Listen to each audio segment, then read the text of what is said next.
마태복음 20장 29절부터 30절까지 말씀입니다. 하나님의 말씀은 마태복음 20장 29절부터 30절까지 말씀, 나에게 주시는 말씀으로 한 절씩 나눠서 읽겠습니다. 그들이 여리고에서 떠나갈 때에 큰 무리가 예수를 따르더라.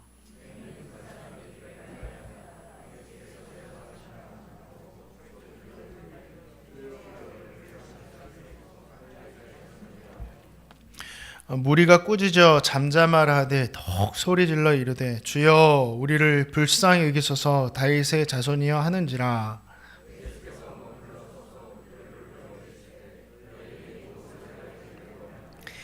이르되 주여 우리의 눈뜨기를 원하나이다.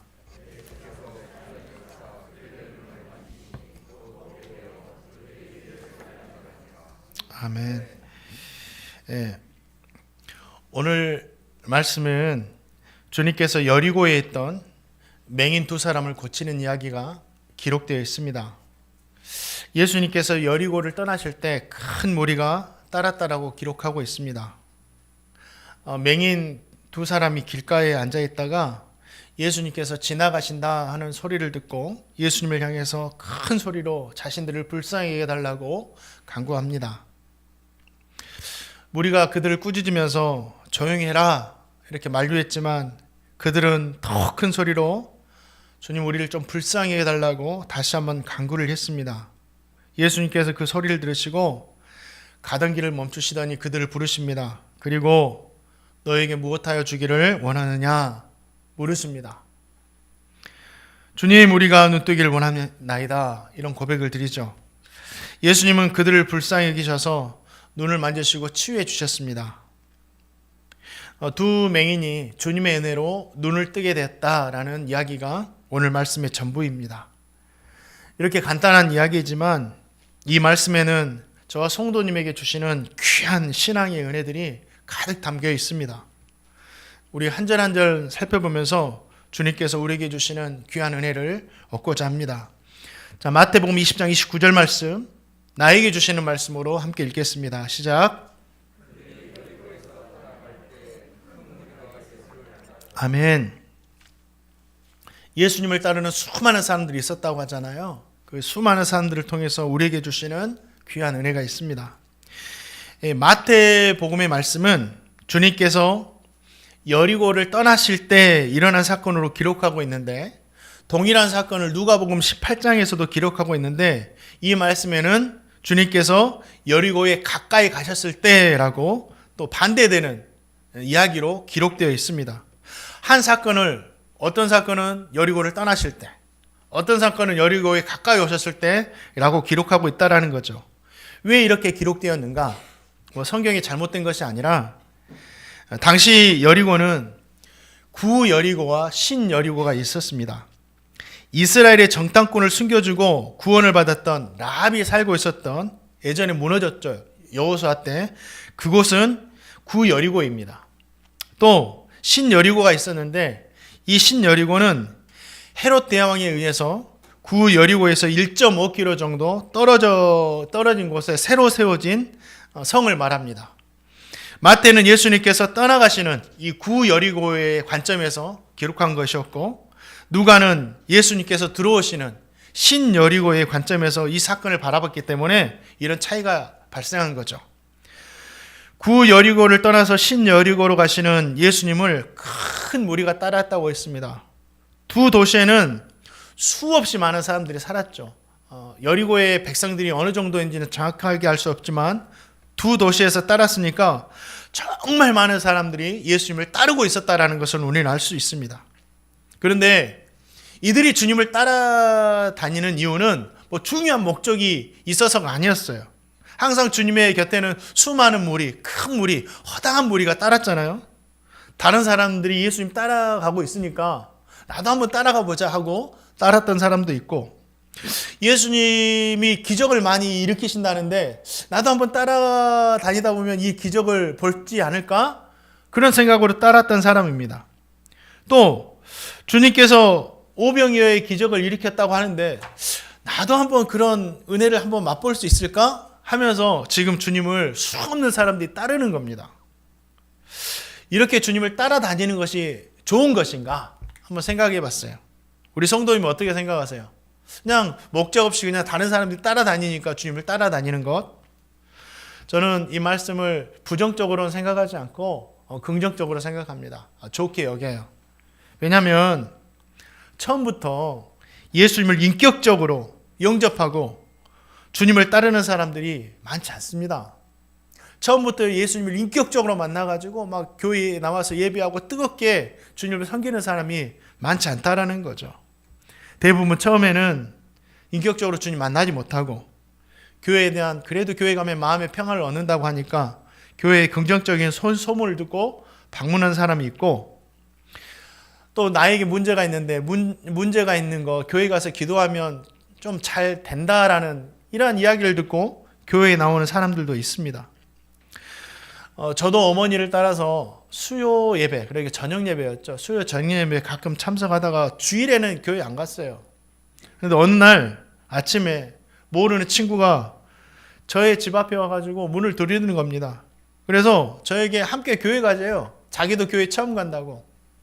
이사 와가지고. 그래가지고 그 아이와 함께 저도 모르게 그냥 따라갔습니다. 그리고 그날 주일학교 등록하고 지금까지 교회 다니고 있어요. 어떤 대형 교회 목사님은 아주 옛날 이야기죠. 한 40년, 50년 전쯤의 이야기일 거예요. 더 될 수도 있겠죠. 교회에서 시골의 마을에서 교회가 세워졌고 그 교회에서 부흥회를 한다고 하니까 이 어린 아이가 부흥회라는 단어를 모르잖아요. 그래서 뭐 교회에서 붕어를 잡는다고 그런 생각으로 여기고 일요일에 가면 교회에서 붕어 잡는데 그렇게 이해를 하고 주일날 아침 양동이를 들고 붕어 잡으려고 교회를 갔다고 했습니다. 근데 또 그 학생이 고등학생이 되어가지고 교회 가면 여자친구들이 많다고 하니까 여자친구 사귀어보려고 교회를 갔다고 했습니다.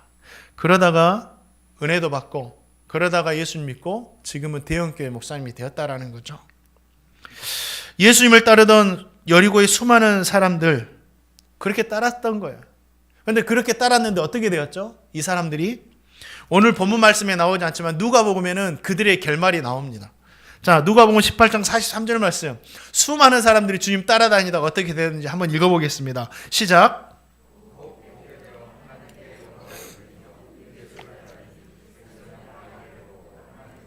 네, 주님을 따르던 수많은 사람들이 이 두 맹인 중에 한 명이 바디메오였거든요. 이 바디메오가 눈을 뜨는 것, 두 맹인 눈을 뜬 것을 보고 또 하나님께 그 둘이 하나님께 영광 돌리자 이것을 바라보던 수많은 사람들이 어떻게 합니까? 하나님을 찬양했다고 그랬어요. 이게 은혜입니다. 이게 은혜예요. 예수님을 따르니까 놀라운 일도 경험하게 되고 감동도 받게 되고 하나님을 찬양하게 된다라는 거죠. 예수님을 따르지 않는 사람들은 절대로 일어날 수 없는 일들이에요. 오병이어의 기적을 맛본 사람들도 주님을 따라서 그 벳세다 광야에 있었기 때문에 그 은혜를 받을 수가 있었다라는 거죠. 사랑하는 성도님들, 주님을 따르는 자에게 은혜가 주어집니다. 이건 사실이에요. 그렇기 때문에 주님 따르는 것 절대 포기하지 마시고 어떤 이유가 됐든지 주님께서 그거 처음 묻지 않으시잖아요. 계속 주님 따라가시기 바랍니다. 그러다 보면 하나님께서 우리 마음 가운데 은혜도 주시고 인격적으로 주님 만나게 하실 줄 믿습니다.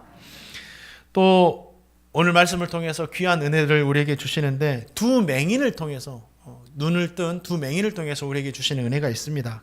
자, 마태복음 20장 30절 말씀 같이 한번 읽어볼까요? 읽겠습니다. 시작.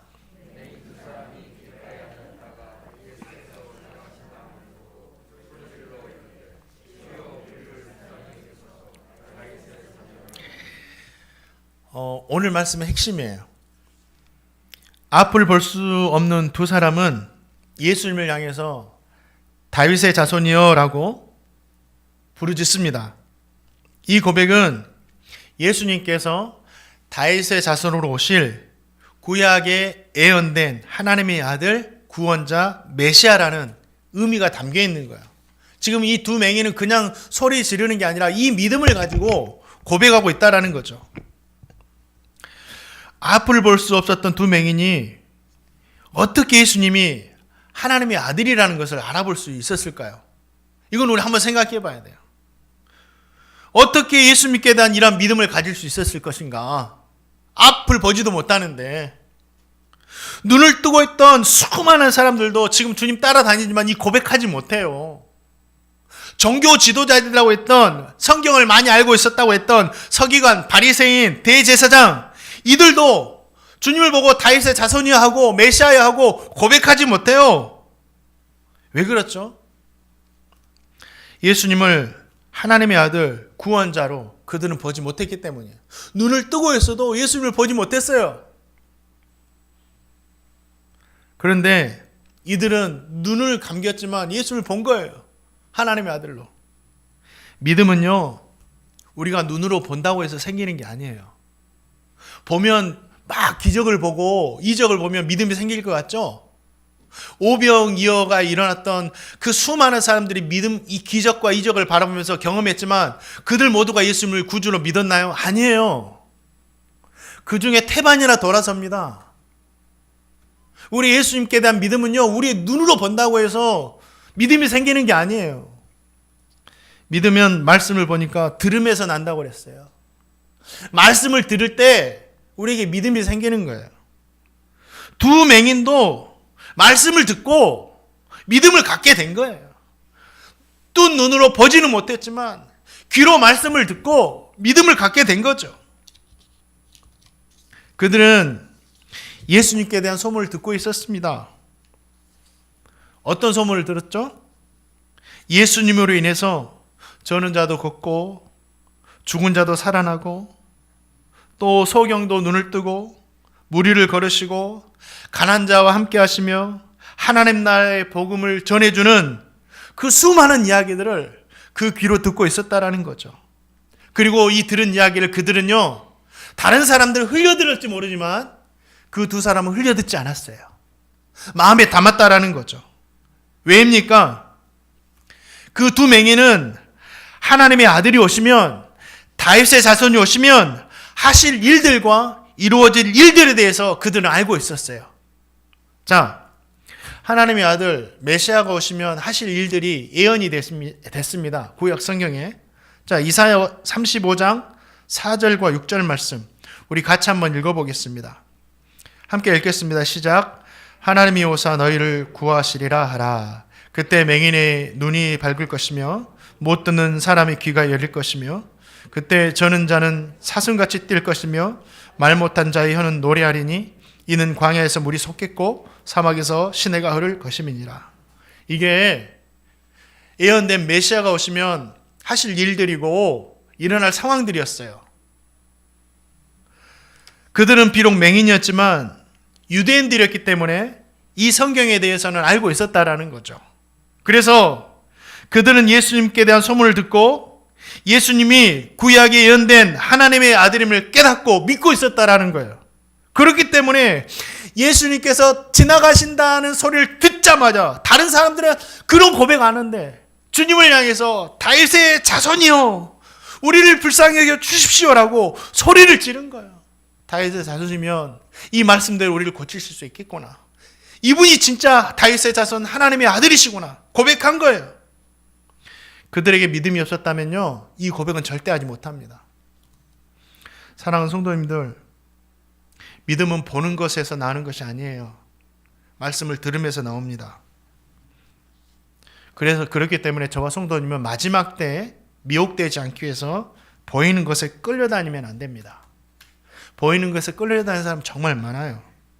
말씀을 듣고 그 말씀에 끌려다녀야 돼요. 우리는 이 하나님의 말씀을 듣고 그 말씀에 끌려다니는 사람이 돼야지 보는 것에 끌려다니면 위험합니다. 보이는 것도 이적과 기적도 보이는 거죠. 그것이 진실인가 가짜인가를 우리는 검증해내야 되는데 무엇으로 검증해낼 수 있냐면 하나님의 말씀으로 검증해낼 수가 있어요. 왜 그렇죠? 우리 주님이 33년 동안 사시면서 정말 많은 이적과 기적을 일으키셨는데 단 한 번도 하나님의 말씀에 떠나서 기적과 이적을 일으키신 적이 없으세요. 십자가마저도 하나님의 말씀에 따라서 십자가를 치신 거지 자기가 임의대로 정해가고 지신 것이 아니에요.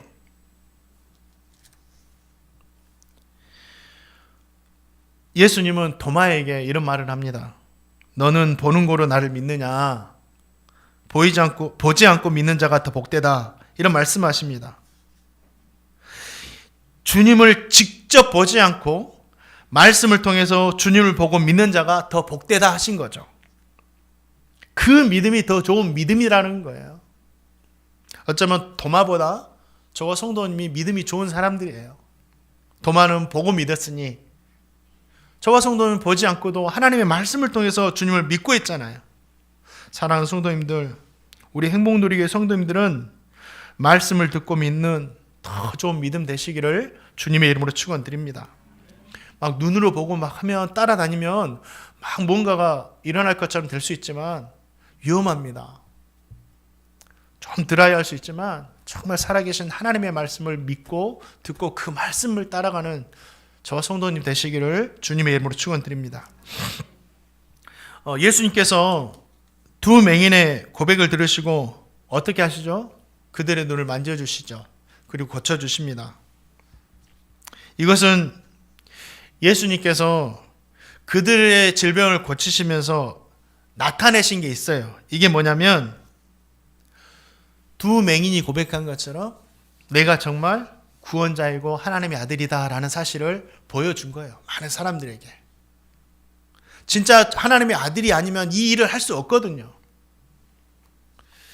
지금 저와 성도님에게도 말씀을 통해서 우리 주님은 그 사실을 보여주고 계신 거예요.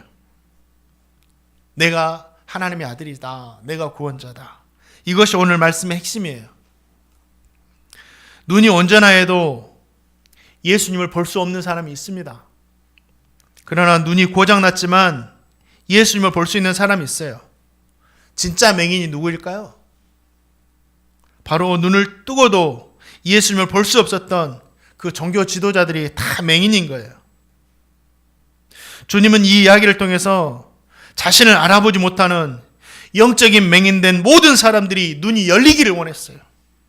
여리고성의 수많은 사람들이 눈이 열려서 자신을 하나님의 아들로 보기를 원했고, 종교 지도자들의 눈이 열려서 자신을 하나님의 아들로 보기를 원했고, 아직 인격적으로 주님을 만나지 못하고 그냥 주님만 따라다니고 있는 제자들이 눈이 열려서 자신을 하나님의 아들로 보기를 원했다라는 거죠. 그리고 마지막으로 저와 성도님에게도 눈이 열려서 우리 주님을 보기를 원한다는 거죠. 주님이 진짜 하나님의 아들이시고 구원자시고 장차 우리를 구원하시기 위해서 다시 오실 하나님의 아들임을 보기를 원한다라는 거예요.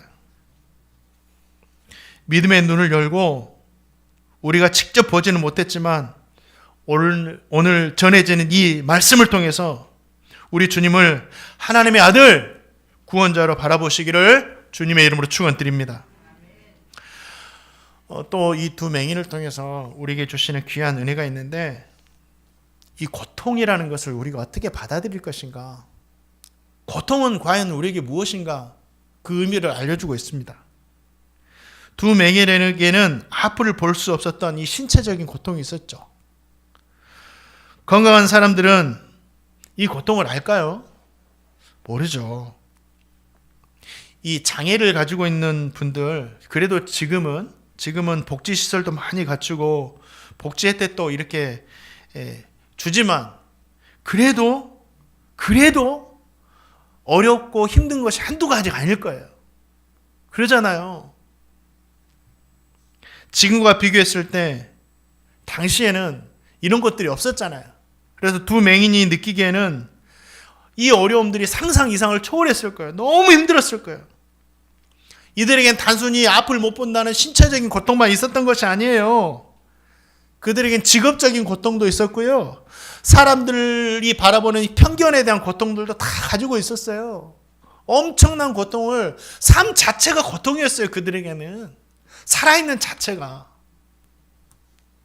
우리는 감사해야 돼요. 두 맹인은 지금 어디에 앉아있다고 그랬어요? 길가에 앉아, 길가에. 근데 두 맹인에게 길가는 그냥 사람이 지나다니는 통로 이상을 의미합니다. 뭐예요? 길가는 그들에게 직장이었어요. 직장입니다.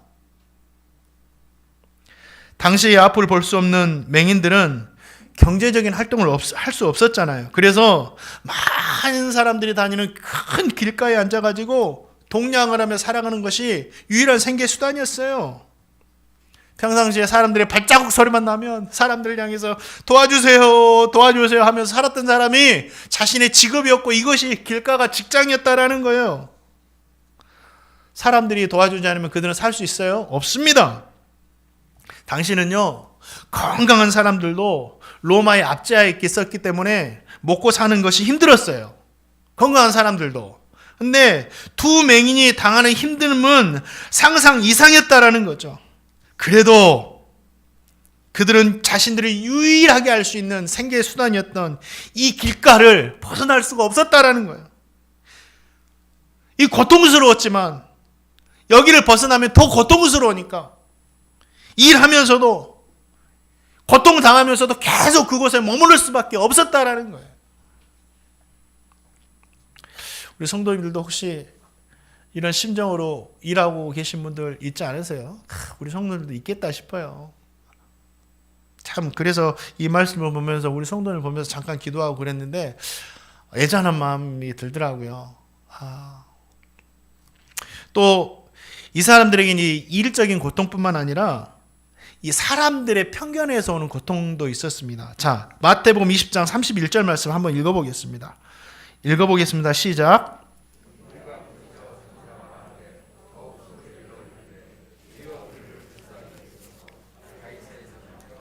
아멘.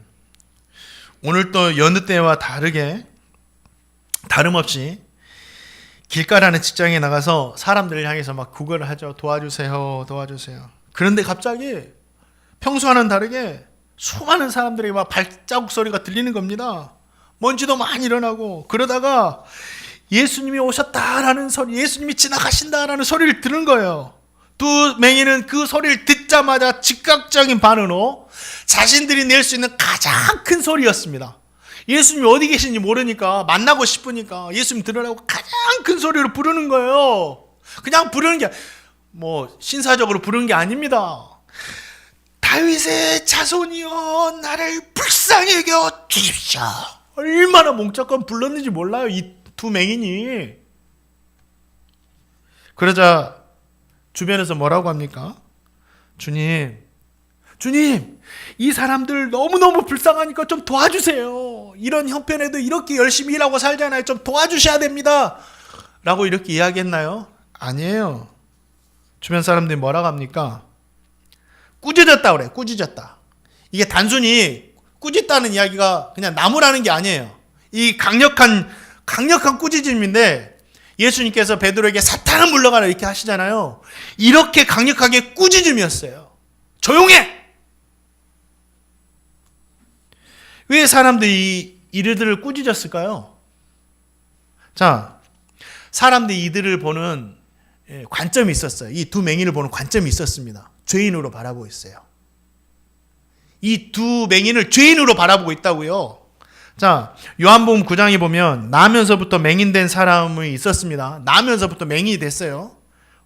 그런데 제자들이 주님께 이 맹인을 보면서 질문을 해요. 제자들의 생각이었어요. 유대인들도 이런 생각을 다 가지고 있었죠. 주님, 이 사람이 맹인으로 태어난 것이 누구의 죄 때문입니까?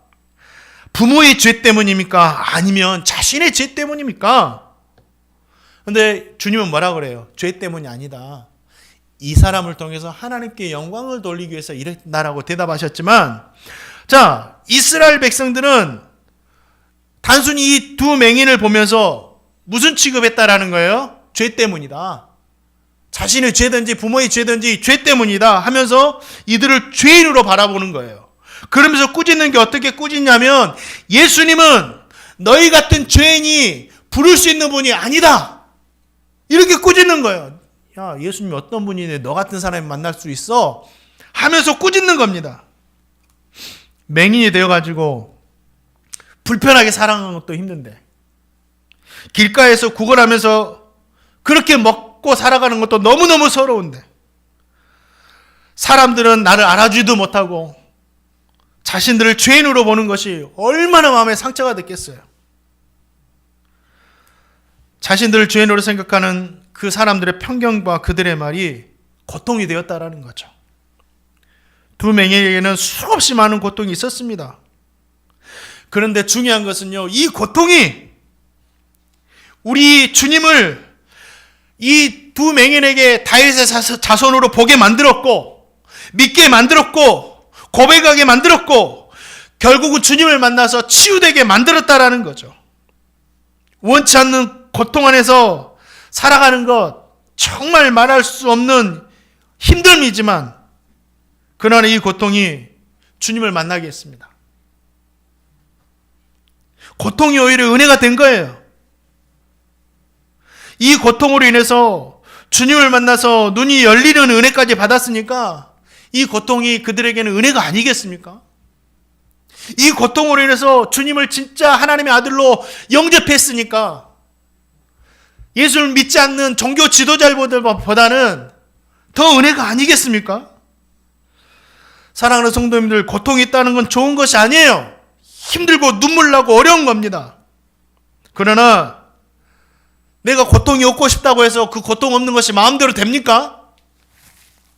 안 되죠. 그렇게 믿음 좋았던 모세에게도 엄청난 고통이 있었잖아요. 그렇게 평생 하나님과 함께 동행하며 살았다고 하는 요셉에게도 엄청난 고통이 있었잖아요. 내 마음이 합했다라는 다윗에게도 사울에게 쫓겨가지고 10여 년 동안을 죽음같이 살아갔던 그 고통의 시간이 있었잖아요. 그런데 그들 모두도 바디메오와 같이 이 고통 속에서 주님을 만납니다. 이 고통을 통해서 주님의 은혜를 경험합니다. 그래서 이 고통은 고통으로 끝나버린 것이 아니라 은혜가 되었고 축복이 되었다라는 거죠. 사랑하는 성도님들, 혹시 우리 성도님들에게도 말 못할 고통이 있습니까? 있더라고요. 있습니다.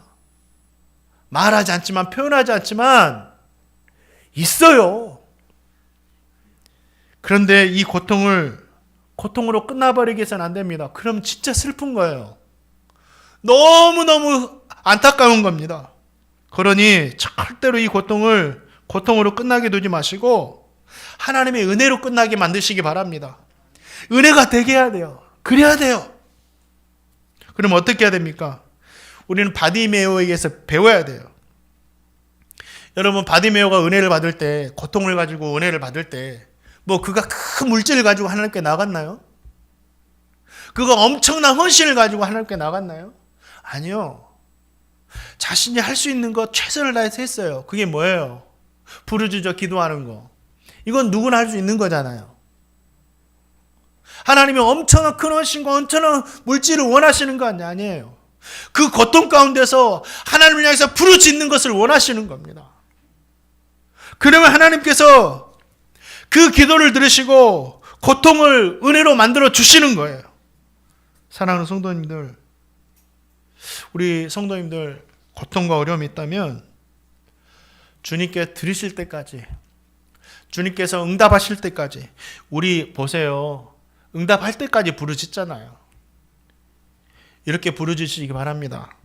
우리 성도님 부르짖을 때 우리 하나님께서 들으실 뿐만 아니라 반드시 고통을 은혜로 만들어주시는 그 은혜가 있기를 주님의 이름으로 축원드립니다. 사람들은 바디메오에게 조용하라고 엄중히 꾸짖잖아요. 네가 만날 분이 아니다고. 너 같은 죄인이 어떻게 주님 만나냐고. 입에 담지도 말라고. 바디메오가 대단한 것은 그런 사람들의 이야기를 들으면서도 더욱 주님께 부르짖었다는 사실이에요. 우리에게도 이 신앙이 있어야 됩니다. 왜죠? 나의 고통을 해결할 수 있는 분은 사람이 아니라 하나님이기 때문에. 사람이 나를 주관합니까? 아니에요. 사람이 나를 주관하게 해서는 절대 안 됩니다. 하나님이 나를 주관하시는 거죠. 마태복음 20장 32절 말씀 한번 읽어보겠습니다. 읽겠습니다. 시작.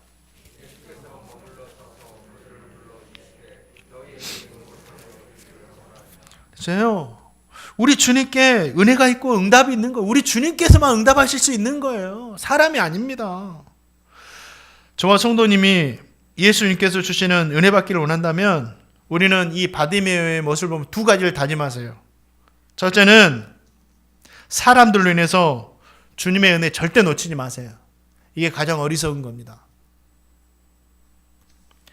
바디메오를 꾸짖던 사람들의 말은 바디메오를 비난하기 위한 말은 아니었어요. 우리가 알아봤지만 당시 이스라엘 백성들의 관념으로는 할 수 있는 이야기였어요. 죄인된 네가 예수님 만날 수 있는 분이 아니다. 그럴지라도 바디메오 입장에서는 이 말이 소화해내기 힘들겠죠. 안 그럴까요? 우리 성도님들이 그런 처지했다고 해가지고 말하면 소화해내기 힘들죠. 사람들이 이야기는 바디메오에게 큰 상처가 되었을 거예요. 그런데 바디메오가 사람들의 이야기를 듣고 상처받았다고 하면서 통곡했습니까?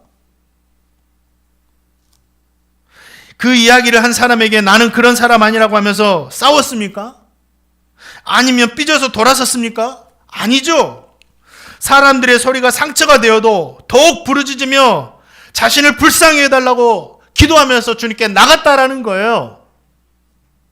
사람들의 소리에 상처받아서 더 이상 부르짖지 않았다면 은혜는 없습니다. 이렇게 은혜를 놓치는 사람들이 얼마나 많은지 몰라요.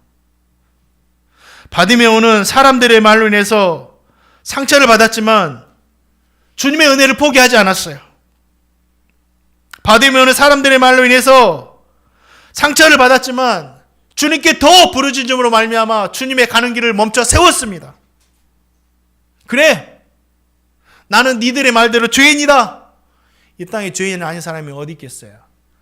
박철 목사에게 누가 죄인이라고 너 죄인이지 하면 기분 나쁘겠지만 곰곰이 생각하면 전 죄인이죠.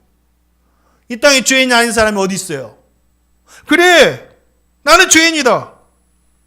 그래, 나는 그래서 더 주님이 필요하지. 그래, 나는 주님께 나갈 자격이 없는 사람이지. 그래서 저 주님께 나가야 되지. 그렇게 받아들이고 더욱 주님을 향해 부르짖었던 거예요. 그러니 은혜가 주어진 겁니다. 사랑하는 성도님들, 사람들의 이야기가 주님의 은혜를 가로막게 하지 마시기 바랍니다. 왜 사람들이 나를 중한하게 해요? 하나님이 나를 중한하시지.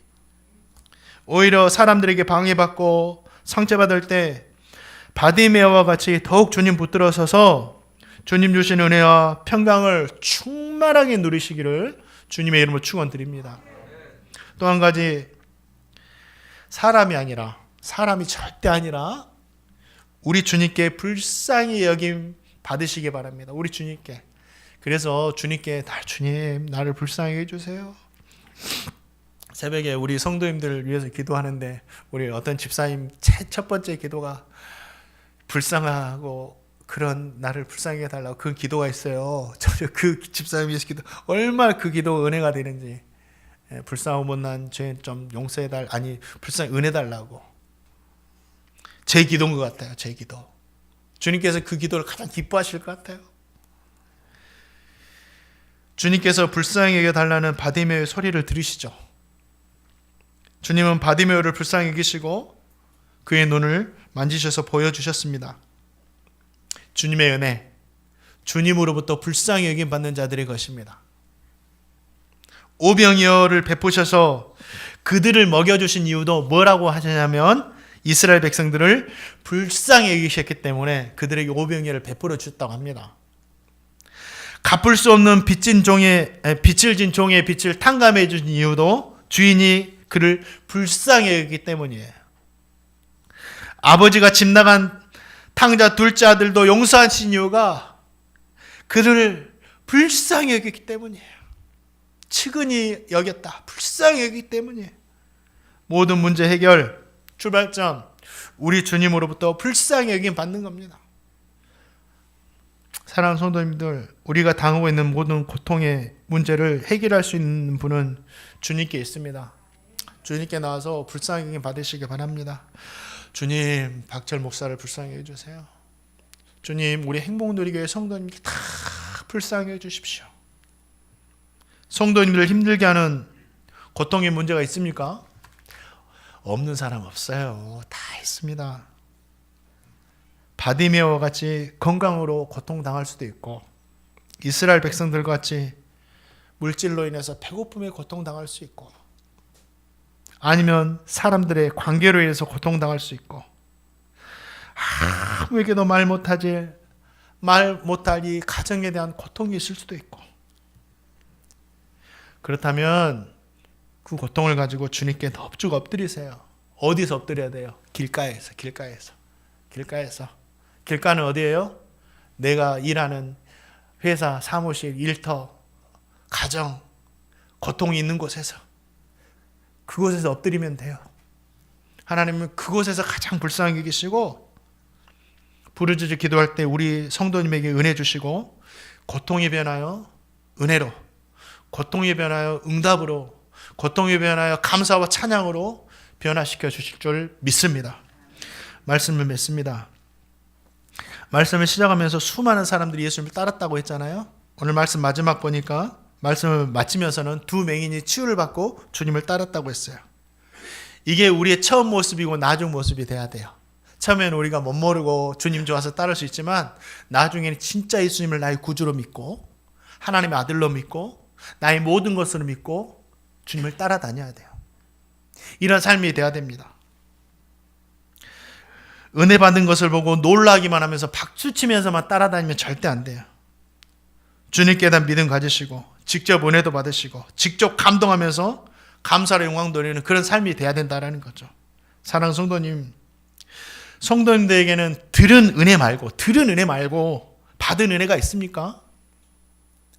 누구에게라도 난 이런 은혜 받았다고 말할 게 있습니까?